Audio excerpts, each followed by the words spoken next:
Udah hentikan saling menghina. Kita ini diadu domba orang Islam ini. Melumpuhkan Indonesia itu tidak bisa dengan diserang secara langsung, tidak bisa. Dikasari tidak bisa. Tapi untuk melumpuhkan Islam di Indonesia itu ya diadu domba. Maka diadu domba. Nah, kita kalau di grup-grup itu coba yang disaring dulu sebelum di-sharing. Disaring dulu sebelum di Assalamualaikum warahmatullahi wabarakatuh. Saya kepingin menyampaikan sekarang yang lagi rame di grup WhatsApp itu kan, dikit-dikit tentang Islam Nusantara. Saya akan jelaskan sedikit. Pertama saya tegaskan, secara pribadi Imam Hanafi, saya sendiri nggak senang dengan istilah Islam Nusantara, secara pribadi. Tapi saya juga nggak senang kalau ada orang menyala-nyalakan Islam Nusantara. Apalagi cara menyalahkannya itu berdasarkan suudzon. Kenapa saya nggak senang? Kenapa Pak Hanafi nggak senang? Karena tanpa ada istilah itu selama ini kita sudah menjalankan Islam ala Nusantara. Benar. Wa ma arsalnaka illa rahmatan lil alamin. Muhammad, aku tidak mengutusmu kecuali sebagai rahmat bagi seluruh alam. Sudah jelas. Di ayat lain, kecuali saya utus untuk seluruh manusia. Seluruh manusia. Jadi Nabi Muhammad itu bukan hanya rahmat bagi orang Islam saja, bagi orang non-Islam juga, bagi seluruh alam, termasuk alam pohon, alam rumput, alam batu, alam udara, alam api, semua. Nabi Muhammad rahmat bagi seluruh alam. Terus yang dimaksud Islam Nusantara itu, karena ajaran Islam itu kan begitu luas. Dari rahmat Islam yang luas itu dipetiklah Islam yang diterapkan sesuai budaya Nusantara. Maka kalau kita di Arab nggak menemukan orang pakai sarung itu diguyu-guyu, Pak. Saya pakai sarung. Mada tadhak, kenapa engkau tertawa? Hadza libasu ba'dal jima katanya. Ini sarung itu pakaiane wong Arab sak marine turu mbek bojone, gawe sarung. Kok digawe sholat diguyu-guyu, Pak? Itu di sana diguyu-guyu. Ada orang pakai peci hitam, pecimu itu nggak bisa dicuci, jadi pasti bau. Mereka guyu-guyu. Tapi budaya di Nusantara pakai peci itu kebanggaan, keren banget. Kata Pak Waras, saya kalau pakai peci hitam kayak Soekarno, kata Pak Waras. Iya Pak Waras. Jadi begitu, Pak. Islam yang diterapkan di Nusantara. Bukan Islam Nusantara itu bukan begini, mau membikin Islam mau diterapkan kepada alam, bukan. Dari Islam yang kafah, yang begitu luas ajarannya itu, dipetiklah Islam yang sesuai dengan orang Nusantara. Di Arab tidak ada beduk. Di Masjid Nusantara ada beduk. Kenapa beduk masih ada? Karena itu sebagai penghargaan sejarah. Dulu waktu belum ada speaker, tanda masuknya waktu itu beduk. Sekarang sudah ada speaker, mau dipakai monggo, enggak ya enggak masalah. Kalau ada masjid yang luas, tempatnya masih ada, sebagai penghargaan sejarah ada beduk, ya enggak apa-apa. Penghargaan sejarah, menghargai sejarah, begitu loh, Pak. Jadi Islam Nusantara itu bukan mau Indonesia mau disebarkan ke dunia, tidak. Ini misnya itu, misnya di situ. Kemudian ngarang-ngarang seperti yang di grup memojok-mojokkan Pak Akil Sirot, janganlah. Secara pribadi juga saya itu ya nggak seneng banget dengan Pak Akil Sirot juga, enggak. Saya itu merdeka banget. Tapi saya juga nggak setuju dengan orang menghina. Siapapun namanya kiai kalau sudah menghina, saya udah nggak ngeh. Udah. Kalau ada kiai ceramah, begitu saya idolakan, begitu kemudian cemong gitu menghina orang lain, saya udah nggak ngeh. Karena Islam itu dari katanya aja kan salama, damai, menebar damai. Berkali-kali saya sampaikan, kita mau pamitan sholat itu assalamualaikum warahmatullah, ke kanan menebar damai, ke kiri menebar damai, assalamualaikum warahmatullah, menebar damai. Lah kok ngelokno uang? Anak saya mondok di, nah kok bunyainya itu ngelokno Ustadz Abdus Somad aja. Ya udah nak, pindah aja nak. Saya pindah udah. Walaupun pondoknya katanya unggulan terkeren, udah nggak masuk bagi saya. Karena tidak seperti itu. Udah hentikan saling menghina. Kita ini diadu domba orang Islam ini. Melumpuhkan Indonesia itu tidak bisa dengan diserang secara langsung, tidak bisa. Dikasari tidak bisa. Tapi untuk melumpuhkan Islam di Indonesia itu, ya diadu domba. Maka diadu domba. Nah kita kalau di grup-grup itu coba yang disaring dulu sebelum di-sharing. Disaring dulu sebelum di-sharing. Kalau ada tulisan, penulisnya saja tidak ada.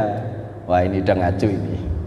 Kemudian menghina-hina orang, memojok-mojokkan, itu sudah pasti hoak. Udah pasti hoak. Kalau tulisan yang membawa sejuk gitu, nah ayo kita share nggak apa-apa. Tapi kalau sudah thread, ada kalimat menghina orang lain, menyebutkan tokoh kemudian dihina, jangan diteruskan. Itu pasti hoak. Benar kata Pak Waras, khawatir jadi dosa jariah. Misalkan contoh, mengatakan misalkan Pak Jokowi turunan PKI misalkan, kita nggak ngerti bukti, kemudian kita share ikut, kemudian orang tadi ada yang membaca berkas dari share-sharean kita, kemudian kita naudzubillah, kemudian kita sudah meninggal dunia. Ketika sudah meninggal dunia tadi, kemudian orang yang membaca share-sharean kita tadi meyakini bahwa Pak Jokowi itu turunan PKI misalkan begitu. Maka ketika disebut Pak Jokowi turunan PKI, kita jingkat-jingkat Pak di alam lahat, apa di alam kubur. Jingkat-jingkat Pak. Mimpi jelek. Padahal di alam kubur itu kita kepengennya mimpi yang indah-indah. Kan begitu ya. Di alam kubur pasti mimpi jelek kayak mimpi jingkat-jingkat. Maka hati-hati sekali. Di dalam Al-Hujurat apa ya, yang ya ayyuhalladzina amanu in ja'akum fasiqun. Al-Hujurat. Ya, ayat 6 itu. Ya. Itu kan diawali dengan ya ayyuhalladzina amanu. Perlu jadi catatan kita. Kalau ada ayat kok awalnya ya ayyuhalladzina amanu, itu gampangannya begini Pak. Hei orang-orang Islam, nek sampean kepingin jogo iman sampean, nah gitu loh Pak. Umpama saya yang baca, hei Hanafi, nek awakmu kepingin jogo imanmu, ikutono selanjutnya ayat ini. Apa selanjutnya ayat? Inja'akum fasiqum binaba'in. Kalau datang seorang fasik dengan suatu kabar. Apa artinya? Nek kepingin jogo iman, salah satu syaratnya adalah hati-hati dengan naba, dengan berita, dengan kabar. Hati-hati.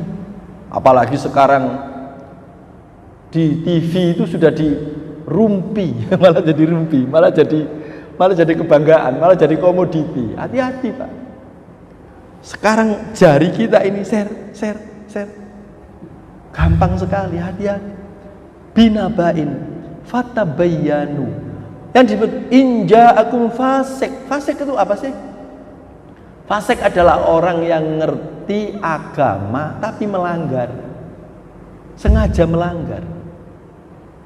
Orang yang menyebar-nyebarkan informasi tentang sesatnya akil sirot karena mengajarkan Islam Nusantara.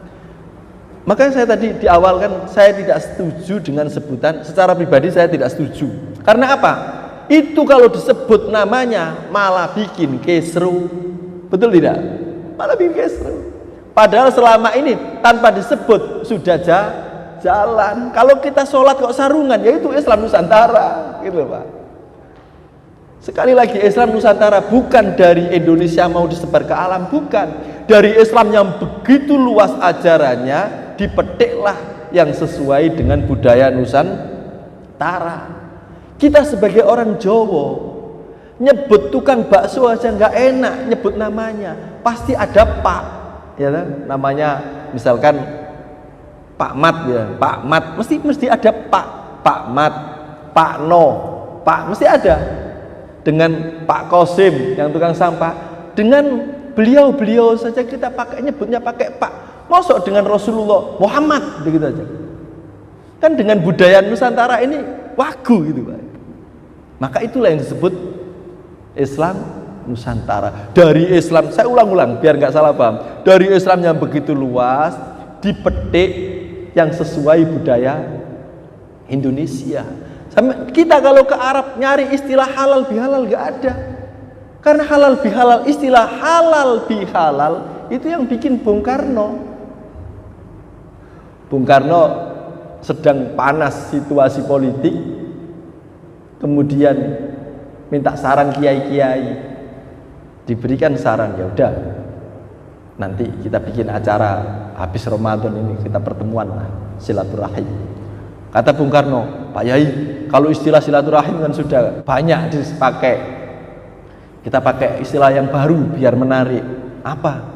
Ya kalau kita sudah ikhlas-ikhlasan podo gak duwe dosa kan itu namanya halal bihalal. Jadi halal bihalal itu orang Arab sendiri nggak ngerti artinya, padahal itu dari bahasa Arab. Mencari kehalalan bitorikil halal, dengan cara halal. Itu minal aidin wal faizin itu nggak ada di Arab. Itulah kayak gitu-gitulah kearifan lokal, itulah yang disebut Islam Nusantara. Sekali lagi biar nggak salah paham, secara pribadi saya nggak setuju karena nggarai kisru, nggarai sing wis damai, nggarai usrek. Bener di grup-grup itu mesti menohok. Akhirnya yang jadi bulan-bulanan kan orang NU kan begitu kan. Hati-hati. Saya teruskan ayat tadi. Inja'akum fasikun binabain fatabayyanu. Klarifikasilah, carilah, telitilah. Antusibu qauman bijahalah. Ya. Kalau tidak begitu nanti kita main sebar akan menimpa sebuah kaum, menimpa musibah pada kaum dengan sebab kebodohan, ketidakmengertian, karena menyebarnya kabar yang tidak jelas pengirimnya dan kita ikut-ikutan menyebarkan. Jadi ciri-cirinya begini, berita-berita yang tidak perlu kita share. Siji, biasanya nggak ada penulisnya, siapa penulisnya nggak jelas, nggak bisa dimintai pertanggungjawaban siapa yang menulis itu. Kedua, biasanya memakai link-link yang seakan-akan itu berita yang benar, menggunakan nama-nama media yang terkenal, misalkan Liputan 6. Liputan 6 itu kalau yang asli miliknya siapa? SCTV ya. Ikut Liputan tapi di thread 6. Di dunia internet itu Pak, ada thread itu aja udah beda. Misalkan gini, Imam Hanafi yang asli pakai Imam Hanafi yang asli ini, Imam Hanafi titik. Tapi di depan itu ada gini, thread Imam Hanafi itu sudah perlu dicurigai kalau di dunia internet Pak. Sak huruf, sak titik saja udah perlu dicurigai kalau di dunia internet. Ketiga, biasanya tulisan-tulisan yang hoax, yang menghancurkan kedamaian itu menohok organisasi atau tokoh-tokoh tertentu, misalkan menyebutkan Gus Dur, menyebutkan Jokowi, menyebutkan Syed Akil Sirot, kayak gitu-gitu loh. Itu sudah jenengan curigai, awas ini gitu kan. Jadi jangan. Kemudian ada lagi cirinya, biasanya minta segera share berita ini supaya negeri kita terbebas dari orang-orang yang menghancurkan negeri, padahal dia sendiri yang menghancurkan negeri. Nah kayak gitu, hati-hati. Ini perlu saya sampaikan supaya tidak salah paham terkait dengan pemahaman Islam Nusantara, bahwa Islam Nusantara itu sudah kita lakukan. Kita kalau udah pakai sarung ya itu Islam Nusantara. Bukan dari yang kecil mau kita sebar, bukan, tapi dari yang besar kita ambil sesuai dengan budaya kita. Maka ada tadarusan itu hanya di sini. Kalau di Madinah itu kita ketemu ya, saya pernah jalan dipanggil suruh baca. Ada orang India suruh baca, ada orang Bangladesh disuruh baca. Begitu baca, ya alhamdulillah yang Indonesia yang contoh itu Indonesia. Begini. Islam yang besar itu kan memerintahkannya hanya begini. Sholat salah satu syaratnya harus menutup aurat. Lah penutup auratnya itu boleh disesuaikan dengan budayanya masing-masing. Maka budaya Nusantara menutup aurat budayanya ya walaupun kita nggak pakai itu nggak apa-apa. Budayanya pakai sarung. Meskipun sarung ini kalau di Arab diketawakan. Yang biasa pakai sarung itu kan orang Bangladesh, orang Pakistan itu. Kalau kita ketemu di sana itu minta oleh-oleh dari Indonesia. Apa oleh-olehnya? Sarung. Itu. Mereka senang. Itu Pak. Kopiah ini juga kan sebetulnya syaratnya biar rambutnya jangan menutup ini dahi, kan begitu. Maka kalau orang Indonesia pakai peci penjaganya itu. Kalau orang Bangladesh beda lagi. Orang Pakistan beda lagi, kayak gitu loh. Jadi dari yang besar diambil yang sesuai dengan budaya Nusantara. Itu loh pemahamannya Islam Nusantara. Yang salah pahamnya, ini bolak-balik saya sampaikan, saya ulang-ulang terus. Salah pahamnya itu dikira kita mau membuat Islam, kita sebarkan ke dunia. Tidak. Itu. Semoga tidak salah paham. Dan hati-hati dengan dunia medsos. Semoga manfaat dan saya mohon maaf. Billahi taufiq wal hidayah. Wassalamualaikum warahmatullahi wabarakatuh. Ngapunten. Adzan.